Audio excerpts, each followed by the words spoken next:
So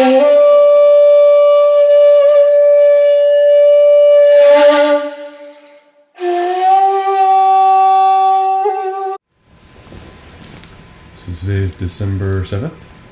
Welcome. We'll be continuing with the Vimalakirti Sutra that we've been doing for 2.5 months now. Something along those lines. So last time we got to the scene with a large group of people coming to visit the Buddha at the garden, and they brought the canopies. So this is a very interesting scene. So if you kind of go back, you have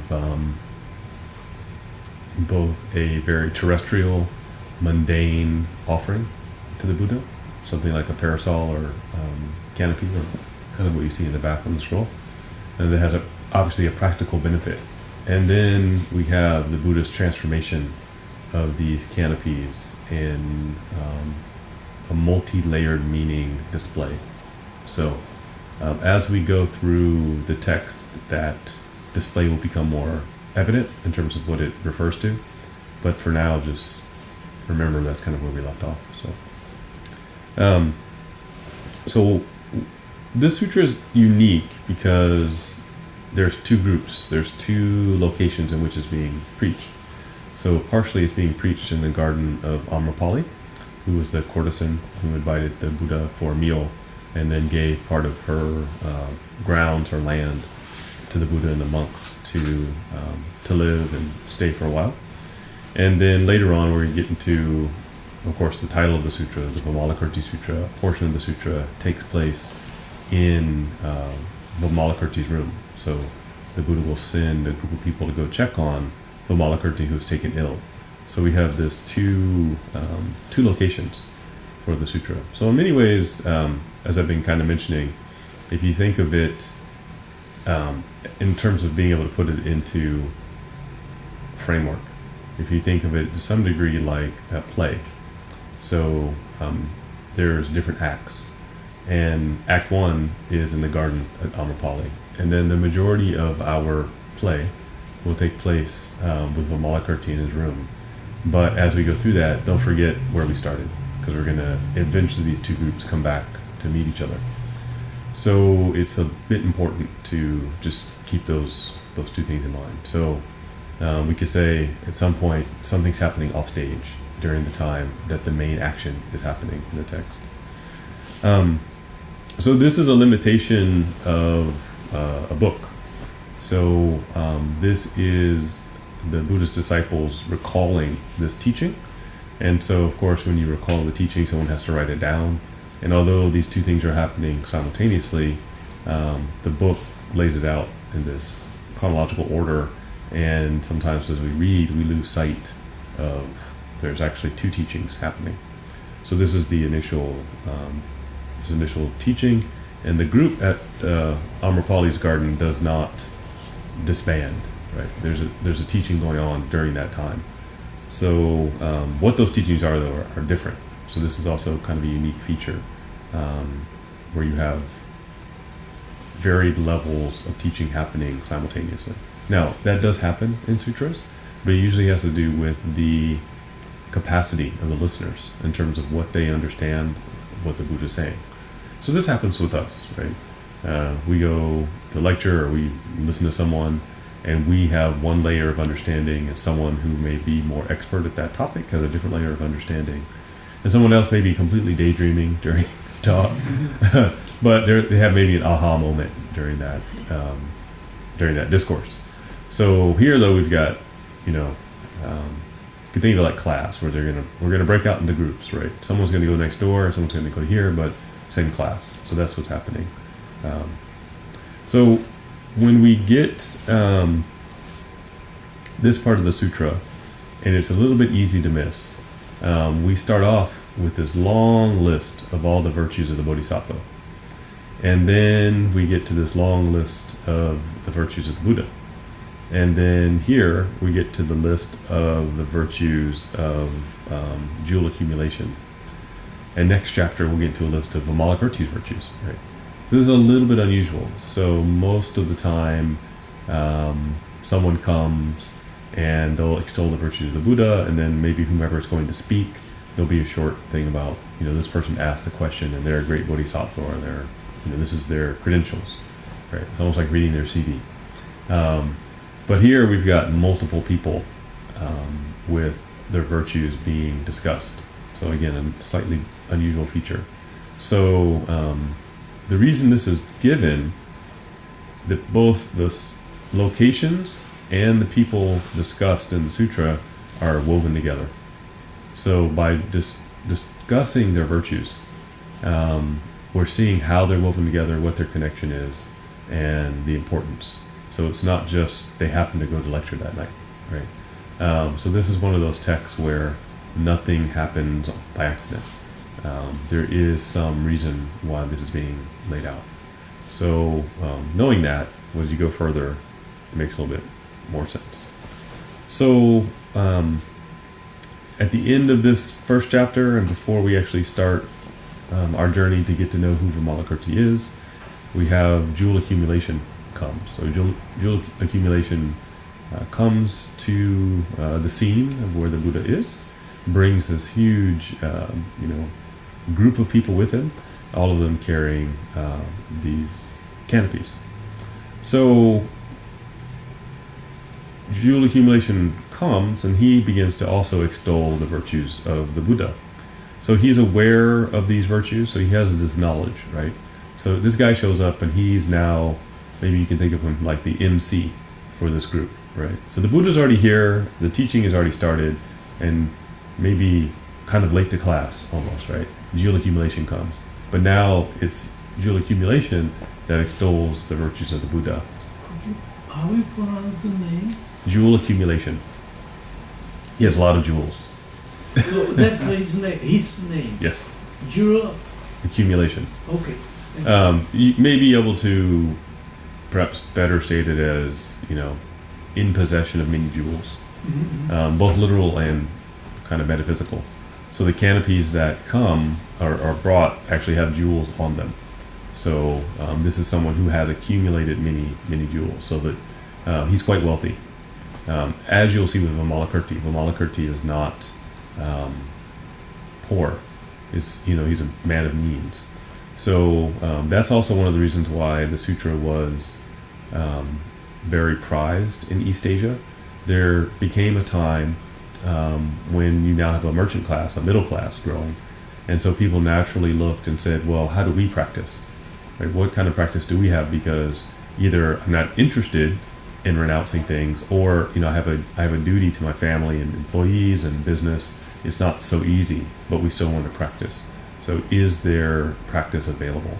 And so Vimalakirti especially becomes the archetype for the very knowledgeable, very accomplished layperson. And as you'll see, even in some ways more accomplished than some of the monks. So to some degree, the Vimalakirti Sutra answers that question. Do you have to be a monk to practice? And then is your attainment limited by whether or not you renounce the world and shave your head? Or is that still available? So Vimalakirti's,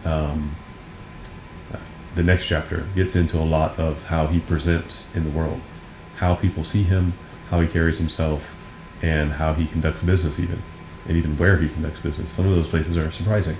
So for that reason, it's a very interesting introduction. So jewel accumulation, maybe we'll call him the jeweler. Blink. The bling bling, yes. Shows up for the Buddha's discussion, and he brings with him other merchants, other lay people. So maybe you can say he comes to the Chamber of Commerce, right, to hear the Buddha's talk. So he starts. This is sort of interesting. He comes to the location and begins to discuss the Buddha's virtues. So then the question is, does no one else at this location know the Buddha's virtues? Or maybe why is it that he's the one providing that information? So if you have some status in the community, if you're well known, and you introduce someone, right, that's famous, then it carries more weight to those people that come with him. So it makes sense, right? If you're the mayor and you take a delegation, and say, oh, we're going to go to see someone this evening, and people are like, oh, okay, well, who are we going to go see? Well, you'll see. And the mayor then gets up on stage and introduces the person. They're like, oh, the mayor brought us. This is really good. But if the mayor perhaps sits with you in the audience and just says, oh, we're going to listen to the talk, then your perception changes, right? Maybe not as impactful. So here, jewel accumulation, on one hand, I think gives this introduction as a way to orient the people he has brought to the Buddha for this teaching. Right? So here's this great person, let me go through his virtues. But it also suggests that we have two important lay people in this Vimalakirti Sutra, Vimalakirti and jewel accumulation. That they actually, in many ways, have similar roles to play. It's just what audience that they're playing to. So remember, the discourse goes on.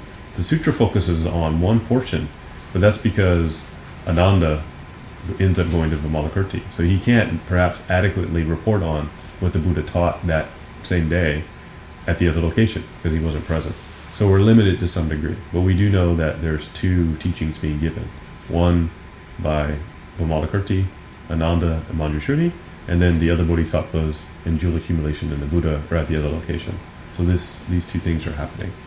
So which talk do you get a ticket to? So we'll go through that, right? Which one is suited to you? Yeah. Is that why I like the Ananda Center? I mean, that's where the split kind of goes, because I was reading about Haryana, was talking about Buddhism and how you either choose one path or the other. It's the same. No, just as one of the chief disciples of the Buddha, Ananda is very famous. So if you compare it to the disciples of Jesus, and you have churches named after different ones, it's in a similar way. They would choose his name, for a center just based on that status. As someone who heard, so many of the Buddha's talks, is featured in so many of the sutras, then it's like saying St. John, how many St. John's churches are there, right? Or same kind of thing. Who were the authors of the Gospels? Right? These are the people who heard more of Jesus' talks. So you have certain disciples of the Buddha show up as the primary characters because they were present most of the time. So that's the primary reason. Yeah. But it does perhaps, lend a designation to who is ready to hear a particular teaching, and perhaps those who went to Vimalakirti, visit with Vimalakirti, were prepared or needed to hear that teaching, and those who stayed back with the Buddha needed to hear a different teaching. So that's not outside the realm of our speculation as we read this. So thinking that way, not everyone who's there is going to have the same level of insight, right? So this initial orientation, especially for these new people who've come, it's sort of important for them to hear jewel accumulation discuss the virtues of the Buddha. So that's where we get into next. I think it's also important to think, right, as exemplars, as archetypes of ideal, highly accomplished lay people. What I like to say is there's some reading between the lines, right? So jewel accumulation leads other people to hear the Buddha give a talk. So it stands to reason that one of the roles that accomplished lay people play is leading other people to the Dharma, right? Quite literally providing, because there's three important lay people here. Amrapali, right? Let's not forget the woman who actually gave the land for the Buddha's teaching, jewel accumulation, and Vimalakirti. So without these three important lay people, this teaching doesn't happen, right? So what you see all of them giving is Amrapali is giving a location, right? So providing a location for a temple or for the teacher to be is an important thing. So if you're a rich courtesan and you have gardens to spare, perhaps it's good to donate one. If you're jewel accumulation, right, you're a highly accomplished businessman and you have an interest in the Dharma, then it's good to bring other people to those opportunities where they can learn as well. And if you're Vimalakirti and you have very, very deep insight, then you also have a part to play in as a teacher, right? You have teaching role as well. So the teaching role is not limited only to those who are ordained. It's just a matter of degree. Right? So, and everyone teaches from their experience. So these are actually very important.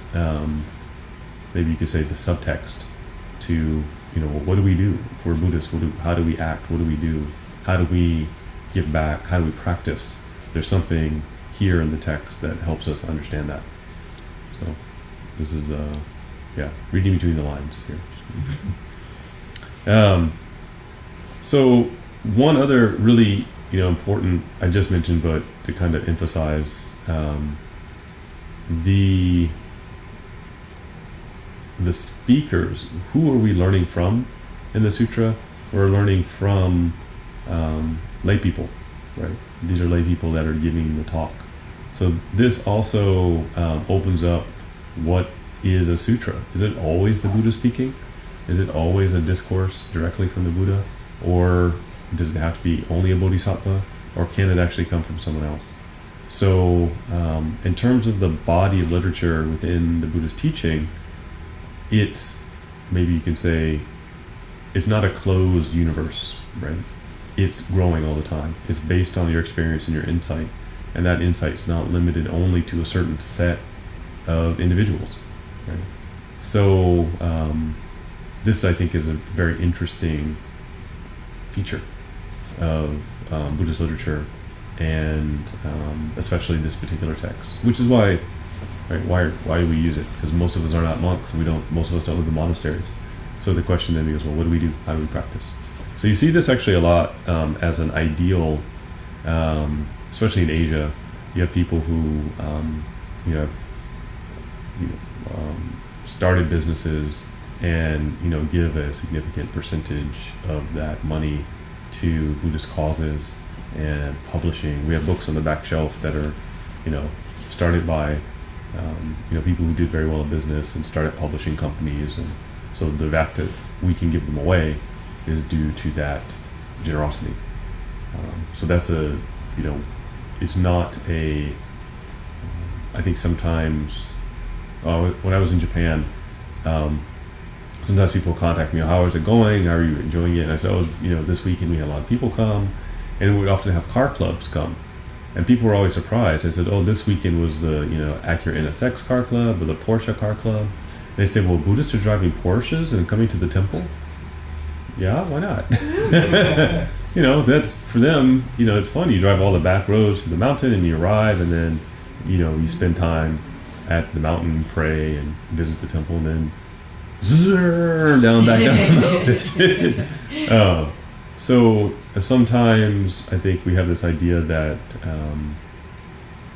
don't know, you can't enjoy a sports car or whatever it may be. So this is a good example of, I think it has a lot more to do with what you do with your wealth, with your accumulation. If you can employ people, that's great. If you can give people a living wage, that's great. If you are successful and you can, help spread the Dharma, that's great. So the ideal isn't for everyone to be poor. We'll get a little bit more in depth into how to view and use those things when we talk about Vimalakirti, but it's not jewel accumulation coming and dumping all of his wealth at the Buddha's feet and saying, I don't need it. Right? So it can be very useful. So we also have to learn to be, there's a responsibility. If you're a jewel accumulation and you are a wealthy merchant, people depend on you.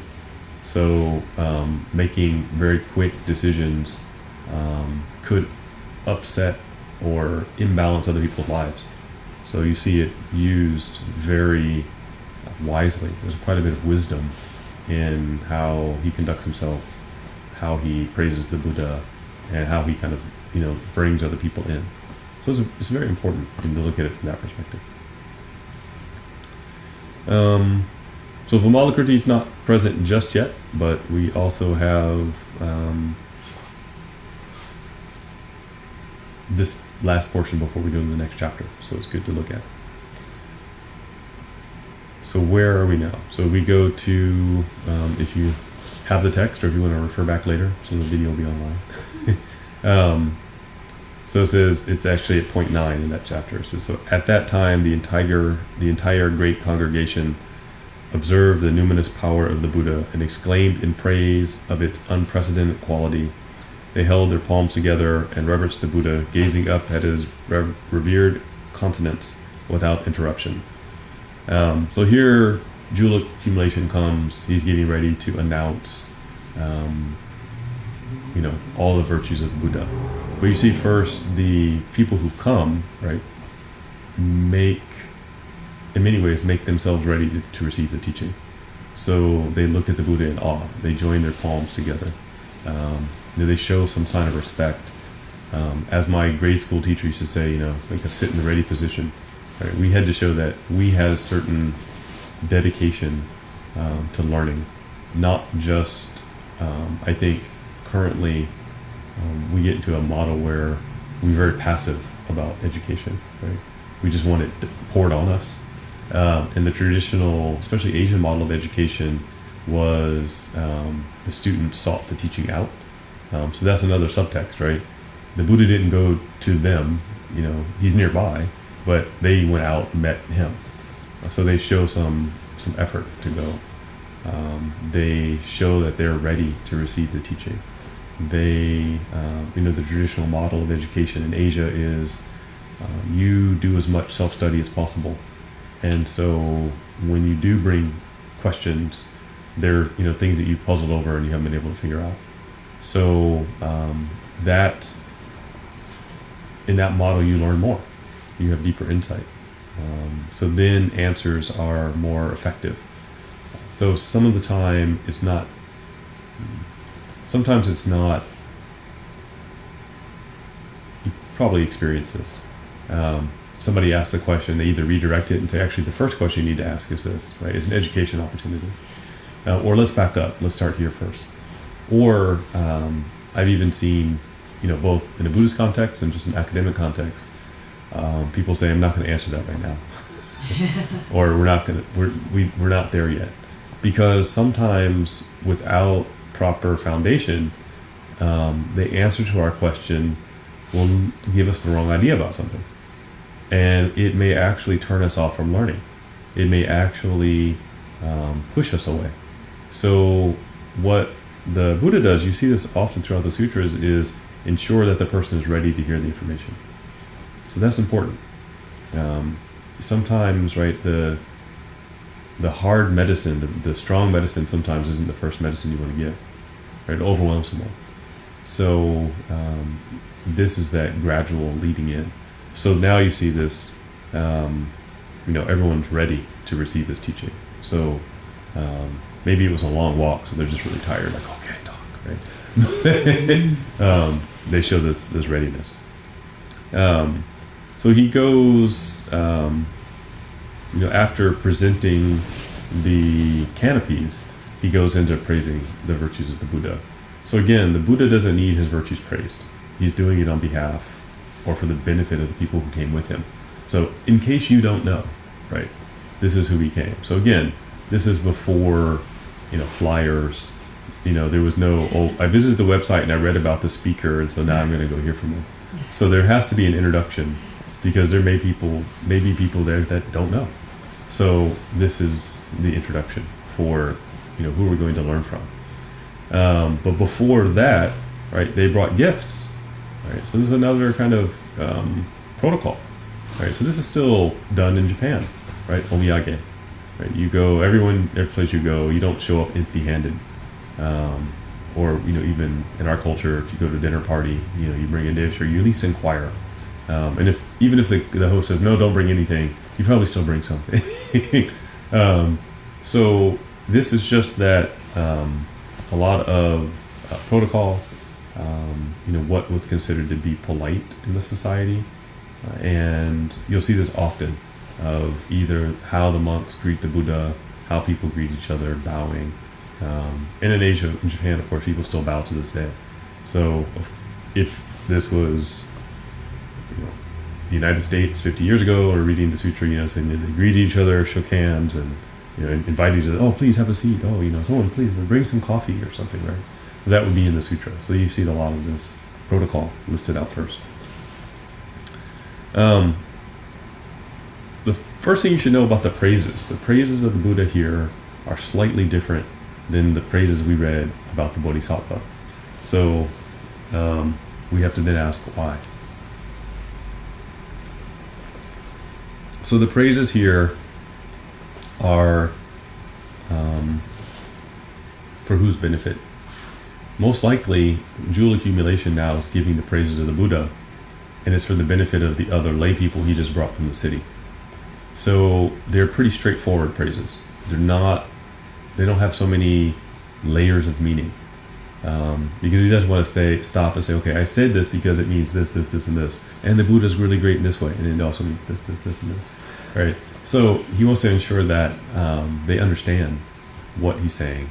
So when we read the praises of the Bodhisattva, they are multi-layered because it's also a teaching to us as to how to practice, how we should be, how to grade our own meditation, our own attainment. Versus now, he's introducing the Buddha to other lay people, and they just need to hear an introduction of this teacher. So of course, this is a time in India when there's a lot of teachers.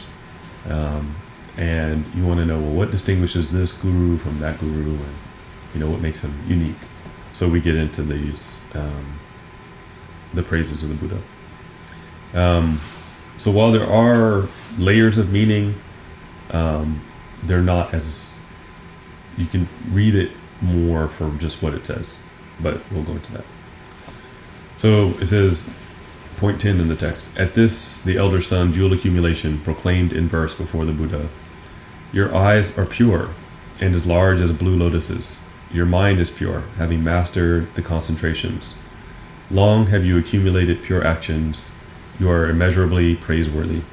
You have guided the congregation with serenity, and therefore we bow our heads to you. So if you look at just the structure, he praises the Buddha's eyes, his mind, and his guiding of the congregation. So he's praising the actions of his body, speech, and mind. Okay? So he's saying all of your being, again, is focused on helping others. So he praises him in this way. So the first one is, your eyes are pure and as large as blue lotuses. So the first question I have is, have you ever seen a blue lotus?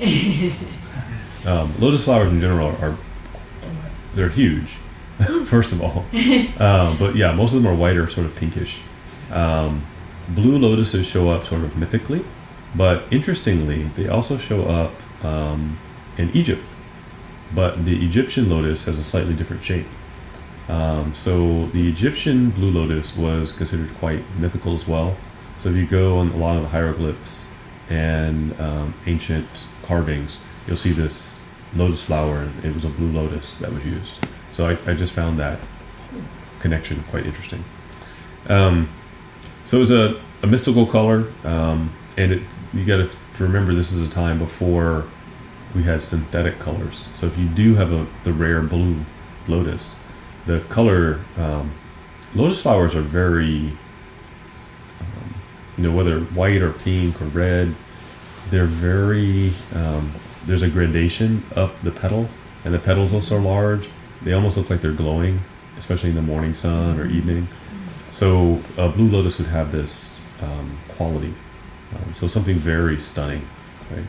But if we think about, the eyes are the windows to the soul, or, the clarity of someone's eyes telling you something about their alertness, their meditation, their mind. So you see why the eyes are being praised, right? So it says, then mastered the concentrations, meaning he's mastered the various meditative arts. So this is both a praise, but also just very true. So when the Buddha was still Prince Siddhartha, he went around and studied with many teachers, and he had mastered all of those different meditation techniques before he was enlightened. But also, as a fully enlightened Buddha, has mastered all of even the Buddhist practices of meditation. So this is again a praise. And then you guided the congregation with serenity, and therefore we bow our heads to you. So when I thought about this, I think probably the Buddha has no extraneous speech, meaning no small talk. If you were in the Buddha's presence, he probably wasn't going, "Oh, those are nice shoes. Where'd you get those? I'm thinking about getting a nice pair of shoes myself too. Those looks very fetching with your outfit. There's probably not this kind of just fill the dead air space. So as a Buddha, your all of your effort is in transforming others. So that kind of well, definitely not gossip, but also just that kind of chit chat isn't a thing. So when do we not have chit chat? You have to be very comfortable with someone, right? To not have chit chat, to just spend time with them in silence. Sometimes it feels awkward. When does it not feel awkward, right? Either you have to be very close to someone, or you're both very, very confident. But a lot of human interaction is just chit chat. So here we have that lack of that. So I think it's fair to say that people that I've met who have more insight engage in less chit chat. So I first had this experience flying to Asia a long time ago. It must have been 1996 because it was the same summer as the Atlanta Olympics. I think that was 96. And I was in the airport, and our flight was greatly delayed, and there was a group of monks from Sri Lanka. So I made my way over, and I bowed to them, and they sat there like, "Oh," and I didn't speak their language, and they didn't really speak any English. So I knew, a few words in Pali, Buddham, Saranam, Gacchami, and they're like, "Oh, please, please." Oh, it's a great space. Like, at least I can say that. And so they invited to sit, and they said, so one of the younger monks, said, "Oh, what country?" I said, "Oh, United States, America." And they were like, "Oh, Olympics." I said, "Yes." And that was the only conversation.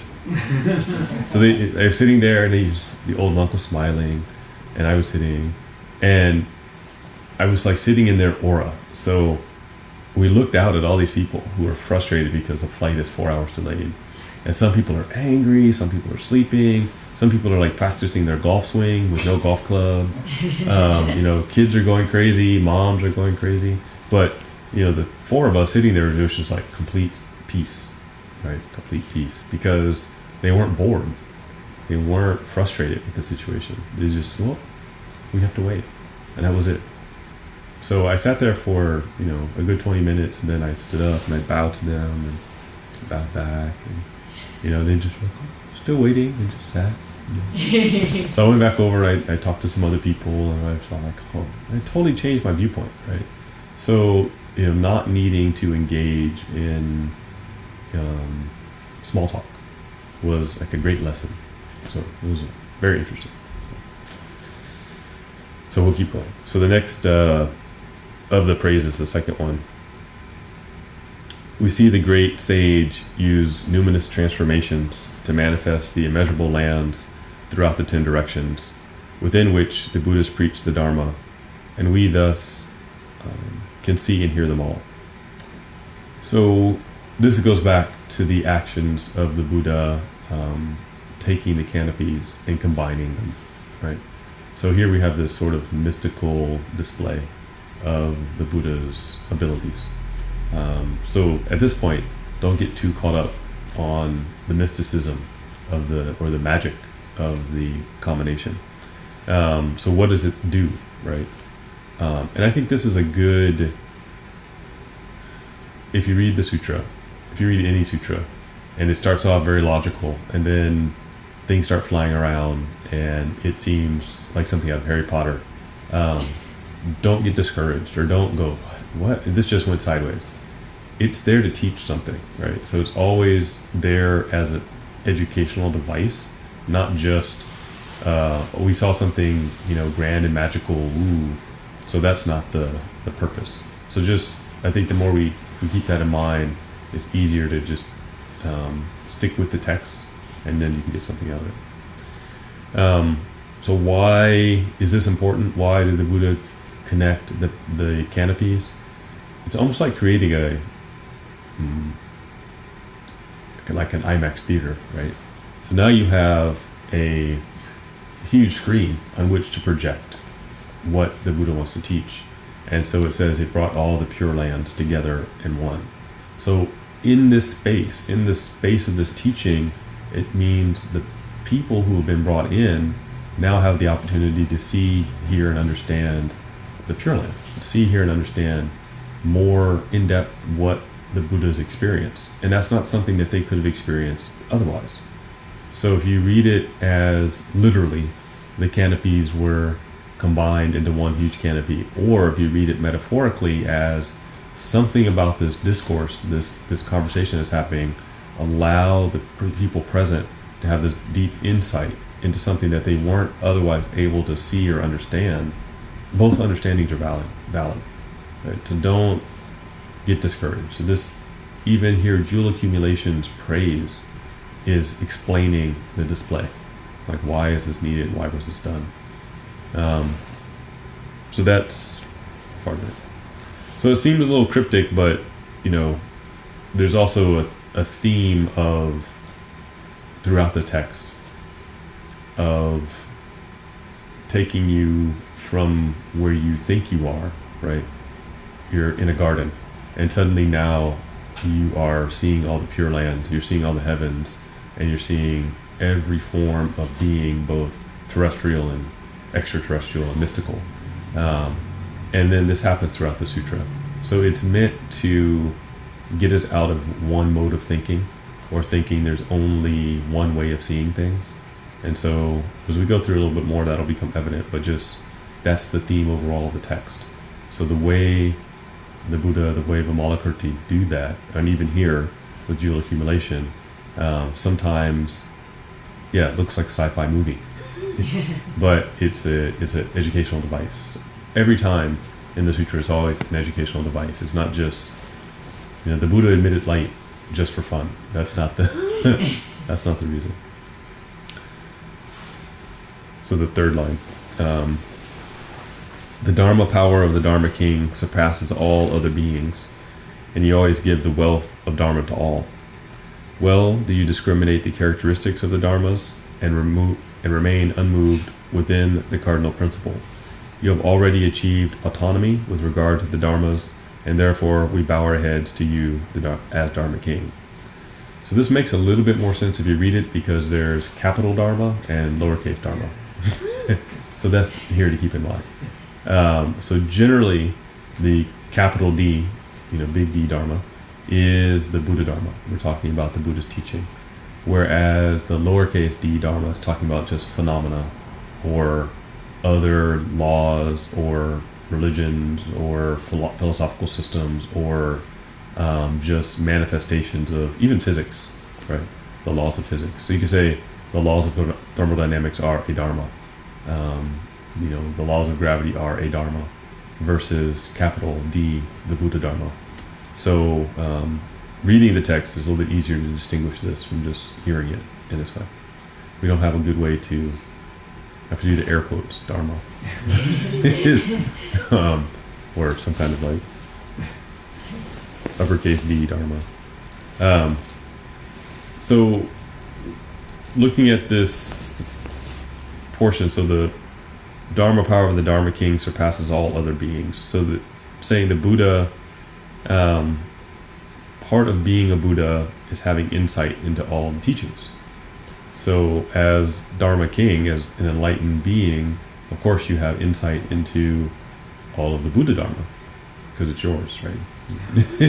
So you understand Buddhism, right?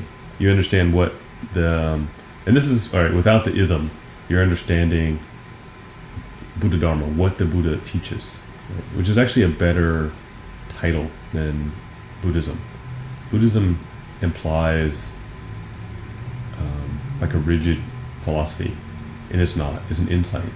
So a lot of this text is more about the insight, and that's where, if you look at it that way. So here it says the Buddha has obviously complete insight into the Buddha Dharma, right?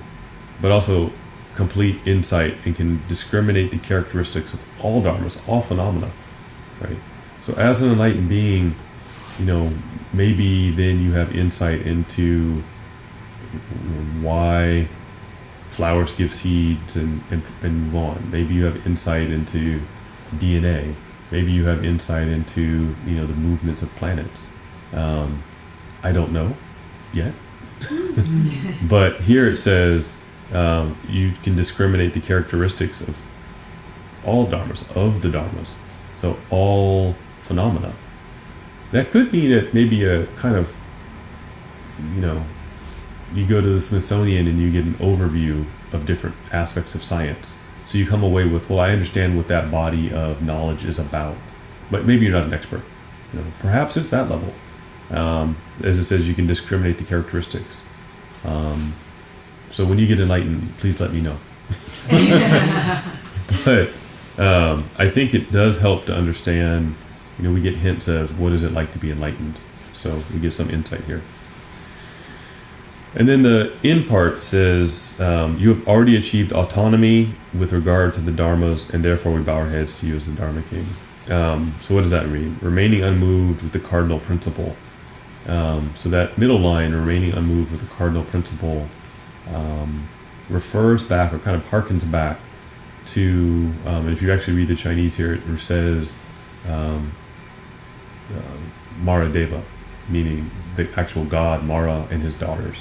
So the story of the Buddha's enlightenment is that the final watch, the evening, I'll just say evening is convenient shorthand. It may have been a lot longer, but the final watch before the Buddha attained enlightenment, when he was sitting down with this determination, the final obstacle he had to overcome was these base level emotions. And they are represented by Mara's daughters. So these very seductive women dancing in front of him. And so, it's a classic image of the Buddha sitting there, this young man, very determined to be enlightened. And, you have this burlesque show basically going on in front of him. But he remains unmoved, right? He sees it, but it doesn't move him. Nothing wavers. So that's what this portion is talking about. And that's important because, first, that's probably, our body level needs are the hardest things to overcome because, we depend on it and we live in it and it's our carriage, and it is, we spend a lot of time taking care of it.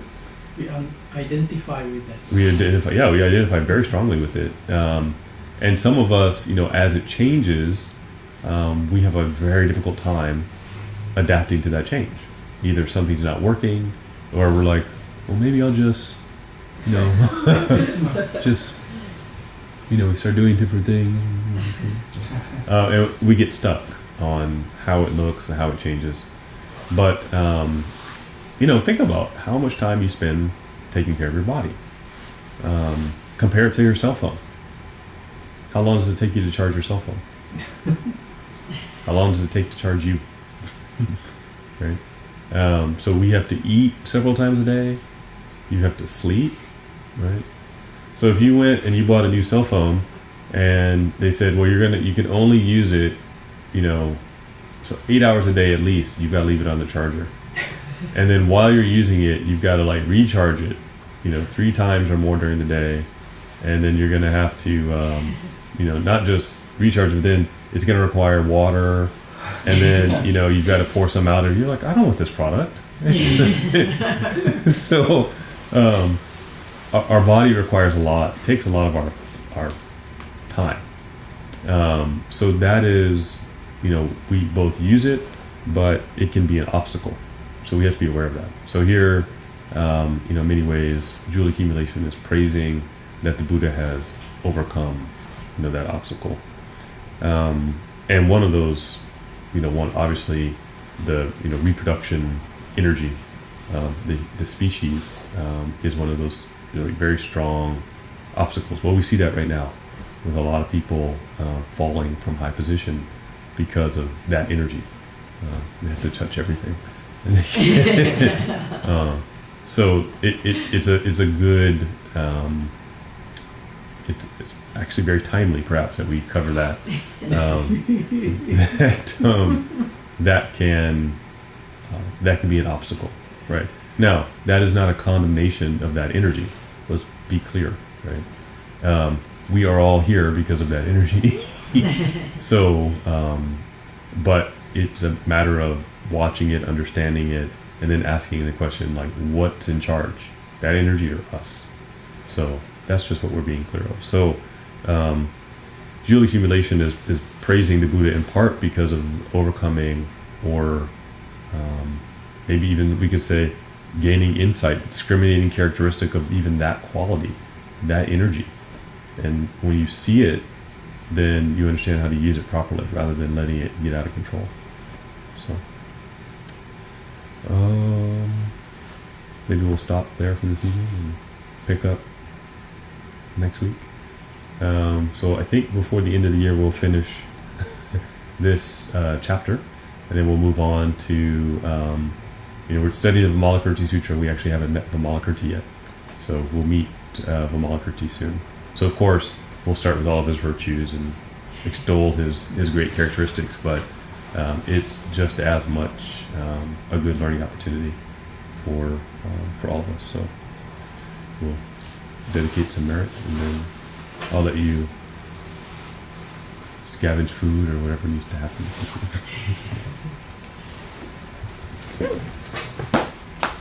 So today is December 7th, so can't be remiss in noting that it is Pearl Harbor Day,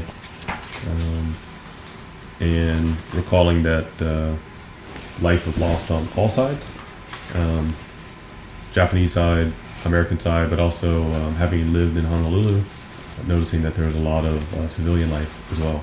So I heard from a lot of local people, bombs fell in the city, people, local people, civilians, but also there were a couple bombing runs that local people think. I talked to one lady, and she lived at the back of Manoa Valley, and she said that's where the fighter jets were turning around and going back on their bombing run. But they were so low they could see the local people, so she could actually wave at the pilot. And she said, his face was just like my face. Both are Japanese. So a lot of the bombs were dropped down one particular street in an industrial area. And there's some speculation that some of the pilots lost their nerve when they realized that a lot of the local people were Japanese, and it shook them up. So they didn't drop the bombs where they're supposed to in the city or on the ships. They kind of dumped them right down the middle of the highway. So there's always more to a story. And when we think of a day like this, from our perspective, we think of it just as a loss of life, as unfortunate, but not, taking sides and that kind of thing. So, but it is, worth noting that, 67 years ago today, was a major change in the direction of the world. So maybe with that in mind, we can keep those people in mind as we dedicate our merit. So, can I have your basho, please?